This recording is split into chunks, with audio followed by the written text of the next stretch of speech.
Welcome to our channel. இன்றைக்கி cook with கோமாலியில் கனியக்கா பண்ண கொய்யா பழ காரக்குழம்பு ரெசிபி தான் பார்க்க போகிறோம். இதே மாதிரி குக் வித் கோமாலியில் இருக்க ரெசிபீஸ்லாம் கண்டினியூஸாக பார்க்கணும் அப்படின்னு நினச்சிங்கன்னா மறக்காமல் சேனலுக்கு சப்ஸ்கிரைப் பண்ணிக்கோங்க. ஃபஸ்ட்டு காரக்குழம்பு வைக்கிறதுக்கு ஒரு சின்ன எலுமிச்சப்பழ சைஸ் அளவுக்கு புளியை நான் ஒரு 10 நிமிஷம் அளவுக்கு தண்ணியில் ஊற வச்சுக்கிறேன். அடுத்து ஒரு மண் சட்டியில் ஒரு 1/4 டேபிள் ஸ்பூன் எண்ணெய் சேர்த்துக்கிறேன். கூடவே 1 டேபிள் ஸ்பூன் அளவுக்கு கடலைப்பருப்பு, 1 டேபிள் ஸ்பூன் மல்லி, 1/4 டேபிள் ஸ்பூன் அளவுக்கு சீரகம் சேர்த்துட்டு எல்லாத்தையும் லைட்டாக ப்ரௌன் ஆகிற வரைக்கும் நல்லா வதக்கிக்கோங்க. அடுத்து 4 வரமிளகாவை இதில் சேர்த்துடலாம். இப்போ அடுப்பு ஆஃப் பண்ணிவிடுங்க. அடுப்போட சூட்லேயே இந்த வரமிளகா நல்லா வறுபட்டுரும். இப்போ இதை தனியாக எடுத்து வச்சிடலாம். அடுத்து இதே சட்டியில் ஒரு 1/4 டேபிள் ஸ்பூன் எண்ணெய் சேர்த்துக்கிறேன். கூடவே ஒரு 10 அளவுக்கு சின்ன வெங்காயம் எடுத்து வச்சுருக்கேன். அதை சேர்த்துட்டு நல்லா வதக்கிக்கலாம். அடுத்து ஒரு தக்காளி சேர்த்துக்கிறேன். இப்போது வெங்காயம் தக்காளி எல்லாத்தையும் நல்லா வதக்கிக்கலாம்.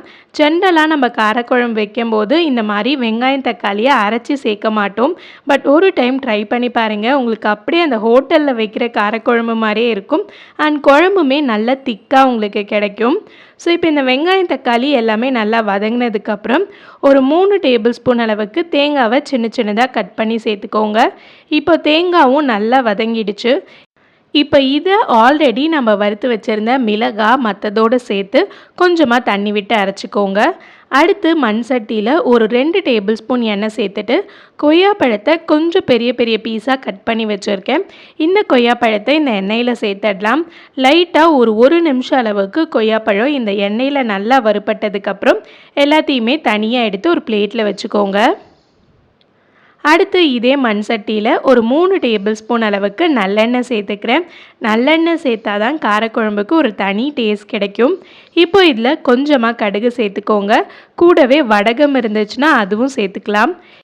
இப்போது இதில் 1 டீஸ்பூன் அளவுக்கு வெந்தயம், 1/2 டேபிள் ஸ்பூன் கடலைப்பருப்பு, 1 காஞ்ச மிளகாய், கொஞ்சமாக கருவேப்பிலை இலை அண்ட் 1 டீஸ்பூன் அளவுக்கு பெருங்காயத்தூள், 20 அளவுக்கு சின்ன வெங்காயம் சேர்த்துக்கிறேன். நீங்கள் வேணும்னா சின்ன வெங்காயமை 2 வெட்டி சேர்த்துக்கலாம். பட் நான் இன்றைக்கி முழுசாக தான் சேர்க்குறேன்.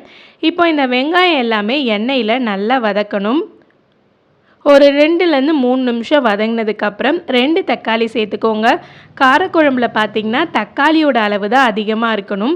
புளியோட அளவு அதிகமாக இருந்துச்சுன்னா நீங்கள் டேஸ்ட் பண்ணும்போது அது புளிக்குழம்பு மாதிரியே ஆகிடும். ஸோ காரக்குழம்பு செய்யும்போது புளியை விட தக்காளி அதிகமாக சேர்த்துக்கோங்க.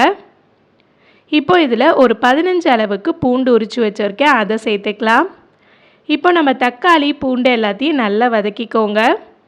அடுத்து நம்ம ஆல்ரெடி ஊற வச்சுருந்தோம்ல புளி, அதில் இருக்க அந்த சாறு மட்டும் சேர்த்துக்கோங்க. கூடவே 1 கப் அளவுக்கு தண்ணியும் சேர்த்துருக்கேன்.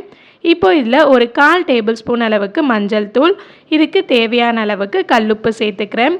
இந்த மாதிரி ஒரு 5 நிமிஷம் நல்லா கொதித்ததுக்கப்புறம் நாம் வெங்காயம், தக்காளி, மிளகாய் மற்றதெல்லாம் வறுத்துட்டு அரைச்சோம்ல, அதை இந்த மாதிரி தண்ணி ஊற்றி நல்லா கெட்டியாக அரைச்சிக்கிட்டேன். அதை இதோடு சேர்த்துடலாம். இப்போ இதில் தண்ணி, உப்பு ஏதாவது தேவைப்பட்டுச்சுன்னா கொஞ்சமாக சேர்த்துட்டு நல்லா ஒரு 15 நிமிஷம் அளவுக்கு லோ ஃப்ளேம் வச்சு கொதிக்க விடுங்க. இந்த மாதிரி மேலெல்லாம் எண்ணெய் நல்லா பிரிஞ்சு வரணும். இந்த ஸ்டேஜ் வந்த பிறகும் நம்ம ஃபஸ்ட்டே கொய்யா பழத்தை எண்ணெயில் வதக்கி வச்சுருந்தோம்ல, அதை இதோடு சேர்த்துட்டு ஒரு 5 நிமிஷம் அளவுக்கு கொதிக்க வச்சிங்கனாலே போதும். கடைசியாக 1 டேபிள் ஸ்பூன் அளவுக்கு ப்ரௌன் சுகர் சேர்த்துக்கிறேன். உங்ககிட்ட வெல்லம் இருந்துச்சுன்னா நீங்கள் அது கூட சேர்த்துக்கலாம்.